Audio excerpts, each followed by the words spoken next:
Hello everybody, this is Mr. Strager, here to talk to you about section 2.1, the first section in Unit 2.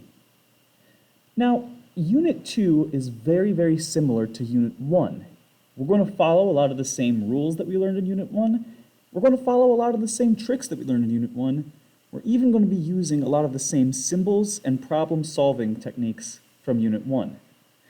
So, if you ever feel uncomfortable about any of the content we're discussing here, I would highly recommend reviewing the corresponding section in Unit 1. Unit 2 is all about inequalities, and inequalities in mathematics are as follows. An inequality is a mathematical sentence that compares expressions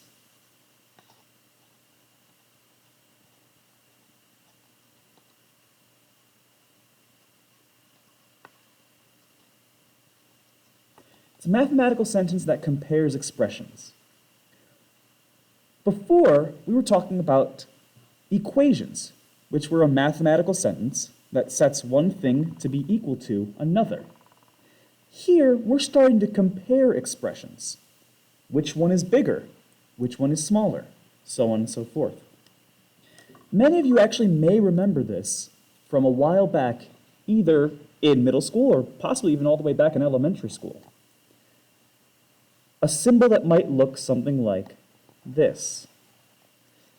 Here, I'm comparing two expressions. The first expression on the right or left is just 8. The expression on the right is just 6. Well, we know that 8 is bigger than 6, so we want to use a symbol that'll express that. This is where we use one of 4 inequality symbols. Now, these ones can be a little bit hard to keep straight in our minds, but hopefully what I talk to you about today will help you remember which is which.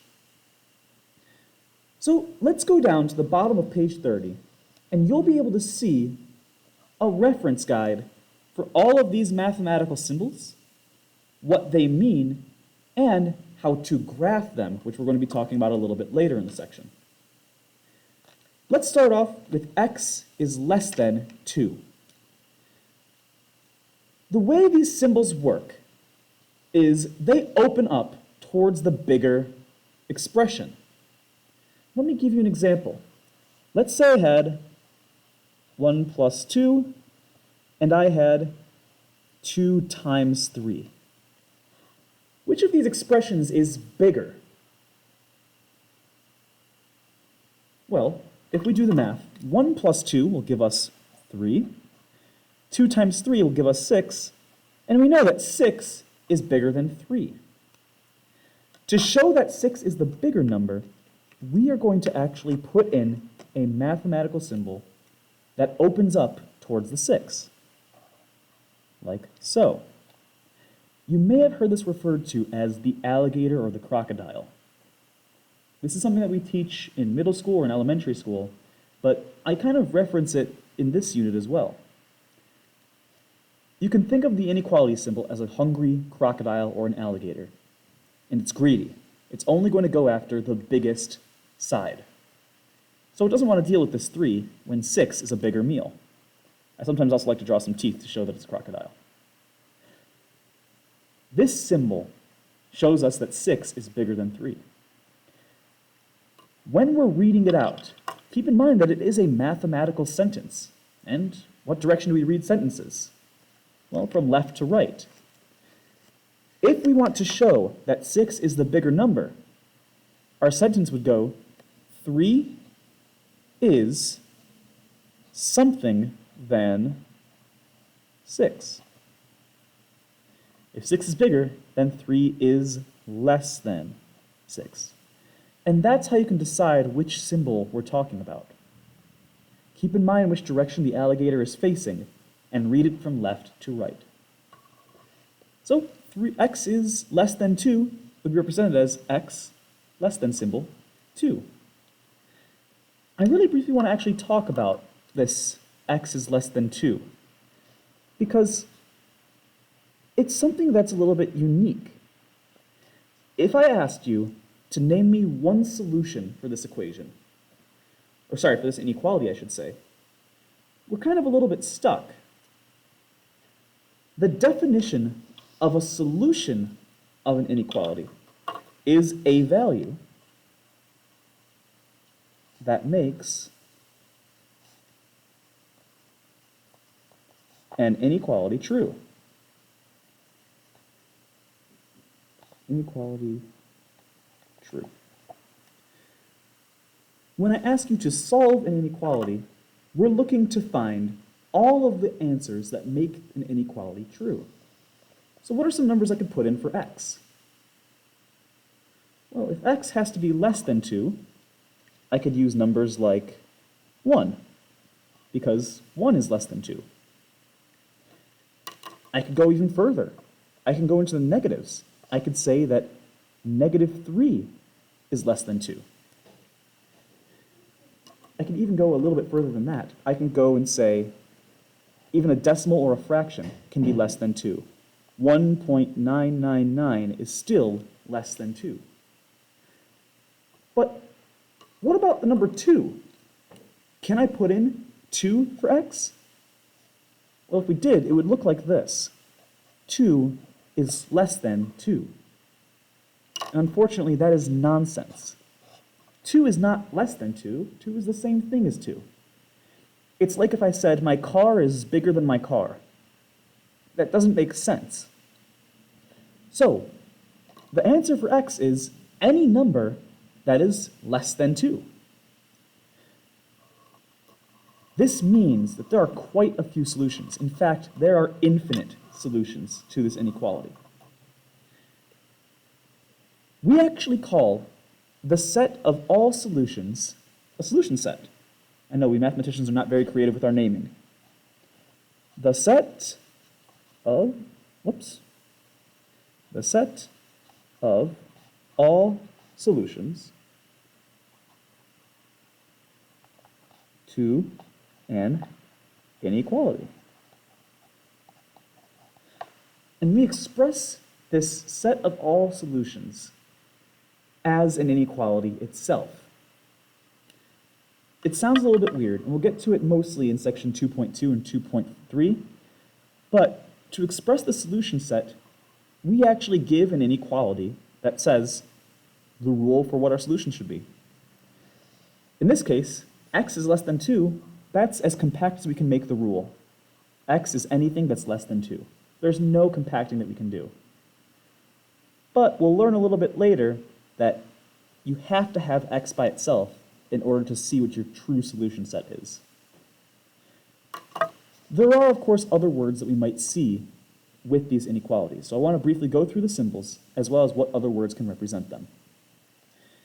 Instead of less than, you might see the words fewer than. Both of these mean this symbol because it's chasing the thing that's going to the right. It's hungry for the bigger object, which means the left object is smaller. X is smaller than 2. The opposite of this symbol is if we flipped it around. If x was the bigger number, then our alligator would have to chase the x and point away from the 2. We say that in this symbol is the greater than symbol. You might also hear it talked about as more than. I have 5 apples more than Susie. Again, to decide which way the symbol is and decide what we're talking about, think about what it's chasing. After that, we add a little bit of a curveball into this whole thing. We have symbols that have this bar underneath. We will learn that these bars represent an equal sign. Let me explain. Let's say you go to the cafeteria. And the cafeteria, they say, you can have no more than 2 pieces of cake.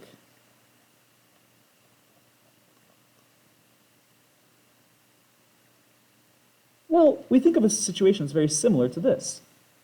Well, x has to be less than 2. So I could have 1 piece of cake. I could have 0 pieces of cake. The difference with this one is, can I have two pieces of cake?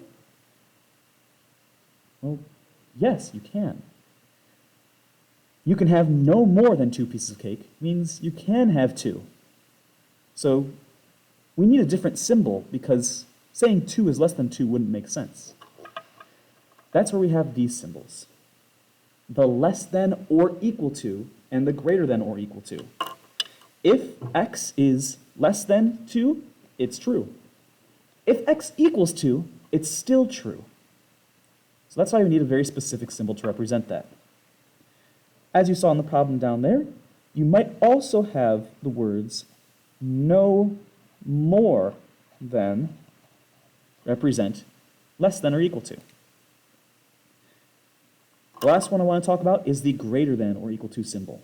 X is greater than or equal to 2. That means x is bigger or it is exactly 2. You might hear the words no less than to represent this. Like, in order to get the sticky hand, you should have no less than 15 tickets. Let's take a look on the next page, at page 31, and let's tackle some of these problems. The first thing that we're going to do is we're going to write sentences as inequalities. I talked about how these are basically mathematical sentences, so it only makes sense that we should be able to write them as English sentences as well. Number 1 tells us that 12 is greater than or equal to 5 times a number n. To represent this in a sentence, we have to pick out the important information and write it down as it is said. The first thing we're told is 12, so write down a 12. Greater than or equal to is one of our symbols, but let's say you can't remember which symbol it is. Think, is our symbol going to be chasing the 12, or is the symbol going to be chasing whatever's over here? Well, if 12 is greater than or equal to, that means that 12 is going to be the bigger one. So our alligator is going to chase the 12. This equal to means that we put a bar underneath to show that, yeah, it could also be 12. The next part is 5, so we write down 5. Then times, well, that's multiplication, so we want to put down a multiplication symbol, and a number n. Anytime you see the words a number in a math equation, or an inequality in this case, you write down a variable. So this is our inequality. 12 greater than or equal to 5 times n, which we can write as 5n. If you want a little bit of a challenge, I'm going to pause the video here in a second, and I want you to try out number 3. Number 3 is a little bit trickier. So try this one out, pause the video, and come back once you have your answer. Hopefully at this point you've tried it out, or you're just watching the video and that pause was a little bit awkward, in which case I apologize. Let's analyze this the same way we analyzed problem number 1. We start with 7, so we know that 7 is going to be over here. Is less than or equal to? Well, is our alligator going to chase the 7 or whatever's on the other side? Well, if 7 is less than or equal to whatever's on the other side, that means the alligator is going to chase whatever's on the other side. Less than or equal to. The word difference gets a lot of people confused. However, whenever you see the word difference, that means there's going to be some subtraction happening. Well, what are we subtracting from what? We read it in order. A number q, so we have q over here, and 6.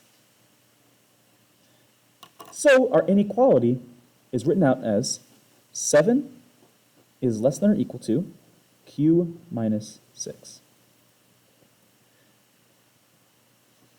The next problem we have is problem number 5, and this one may look a little bit confusing because there are a lot of symbols in here that we haven't seen before. But I assure you, these symbols actually aren't that confusing after all. We keep talking about these as mathematical sentences, and, well, some sentences have semicolons. A semicolon in a math problem you can basically think of it as, oh, and by the way. You can replace semicolon with, oh, by the way. It's basically a way of giving you another piece of information that'll help you in the same problem. So we could read this problem as, d minus 7 is less than 12. Oh, by the way, d equals 19. Our goal for this problem is to decide whether the value is a solution of the inequality. Our goal is to decide if d equals 19, is that a solution? Well, the best way to decide that is if we were actually able to put in 19 into this equation. D equals 19, so we rewrite our equation as 19 minus 7 is less than 12. All right, now it's time to figure out if this works or not. To do this, we have to simplify both sides. Well, 12 is already as simplified as it'll be. Our less than symbol is going to carry down through the problem no matter what. We'll learn some exceptions in section 3, but in section 1, just think of the symbol as always just being exactly the same. 19 minus 7 is 12. Is this true? Is 19 a solution to this inequality? Well, no, because 12 does not end up being less than 12. It's the same thing. So we will say, no, 19 is not a solution. Now we're getting into something a little bit tricky. In Unit 1, we talked very, very briefly. I think there was like one question on the test where you had to graph your answers. When we graph our answers, that's a fancy way of asking you to put a dot on a number line where your answers are. The problem is we have an inequality, so we can't just put dots on here. If x is greater than or equal to 3, it can be 3, 4, 5, 6, 7, 8, 9, 10. We'd be putting dots forever. The graph of an inequality, we instead want to be able to show all the different solutions that x could be. To do this, there are two pieces we need to put on this number line. An end point and an arrow. What we're going to do is we are actually going to make a ray starting at an endpoint and going off in a direction forever. So we don't need to worry about putting 1 million, 2 million, 5 billion, however many dots we need. If you flip back to page 30, you'll see that there are some guidelines on how we represent these inequalities as graphs. But I don't like you having to memorize these 4 different graphs. Instead, I want to teach you some rules that will help you remember what your endpoint is going to look like and what your arrow is going to look like. Let's take a look back at this question number 7. X is greater than or equal to 3. The first rule I have for you is about this endpoint. If we want to show that a number is a solution to an equation, we used a closed circle.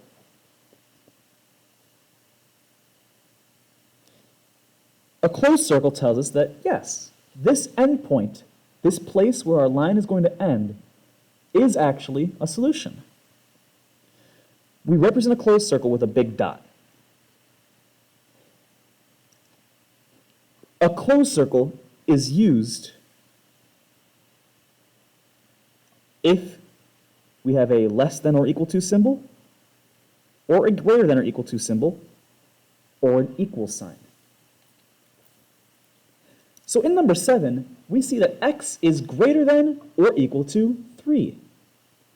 The goal of the endpoint is to show the highest part or the lowest part of our solution set.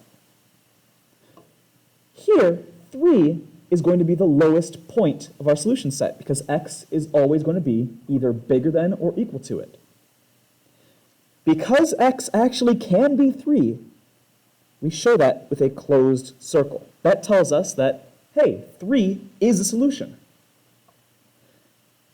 Now we need to decide how to show the rest of our solutions. To do this, we have to figure out which way our arrow is going to point. And there are some tricks to help us remember this, but they can be a little bit unreliable at times. Instead, I want you to be able to rely on something that works 100% of the time. What I recommend for finding where your arrow is going to point is to plug in a test number. This test number can be anything, any number. Doesn't need to make the solution true, doesn't need to make it false. Anything. And we'll be able to tell where the arrow goes based on that number we chose. So let's say theoretically that we put in the number 5 for x. Just a random number I picked. If we put in 5 for x, it will say that 5 is greater than or equal to 3.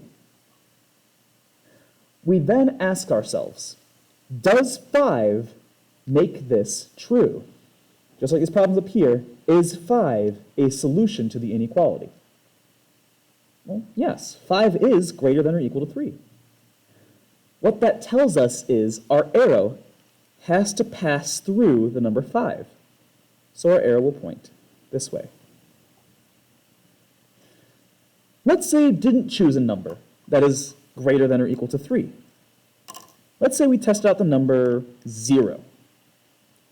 And we wanted to see, is 0 greater than or equal to 3? Well, no, 0 is not greater than or equal to 3. That is false. What that means is that 0 is not a solution.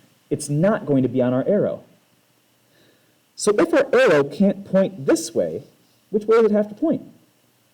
Well, it has to point the other way. This is how we can use numbers to test whether or not our arrow will pass through a certain point. This is actually the graph of the inequality. And you'll see that greater than or equal to 3 looks something like this, with an arrow pointing to the right and a closed circle. It's so much more helpful than memorizing these 4, but if you want to memorize these 4, I will not stop you. Let's do one more, because there's one other type of endpoint I need to talk about. On page 32, I want us to take a look at number 10. X is less than 1. What we have to do is we have to look at this inequality, and we have to figure out where our endpoint is. What is the biggest or smallest point on here? Well, it looks like if x is less than 1, then 1 is really going to be like the biggest point here. Here's the problem. X can't equal 1. If it equaled 1, we'd have 1 is less than 1. So we can't have a closed circle there because we want to show that 1 is not actually a solution. It's just where our line starts. We will use what we call an open circle. It looks like a big O. And it shows that the number that is being circled, or the number that's our endpoint, is actually not one of our solutions for x. It's just where the line is going to start or end. If x is less than 1, we put an open circle at 1 to show, hey, this is where we're starting, but it doesn't include 1. You can think of it as we're drawing a circle that avoids 1, but still shows that's where we're starting. We're drawing a circle around it while not touching it. Well, let's use our trick to figure out where our arrow should point. I'm going to plug in the test number 5. Is 5 less than 1? No. That is just false. 5 is greater than 1. So what that tells us is our arrow is not going to point in the direction of 5. That would make this statement false. So, by process of elimination, our arrow has to point to the left. Finally, we can use this same process when we're trying to figure out what inequality represents a graph. The way we do this is we figure out what our endpoint is. Here our endpoint is 1. So we know that x is going to be something related to 1. From here, we have to decide if we're going to be using an equal to version of the symbol or just a regular version of these inequality symbols. Because it's an open circle, we have to just use a less than or greater than symbol. X can't equal 1 because the open circle tells us we're trying to avoid it. So we have two options, either greater than or less than. To figure this out, you can plug in a number to figure out which statement is true. Our arrow passes through 3, so let's put in 3. 3 is blank than 1. Is 3 greater than or less than? Well, 3 is greater than. So our symbol is going to go here. Thank you so much, everybody. Hopefully you learned something from today's notes. Have a great rest of your day.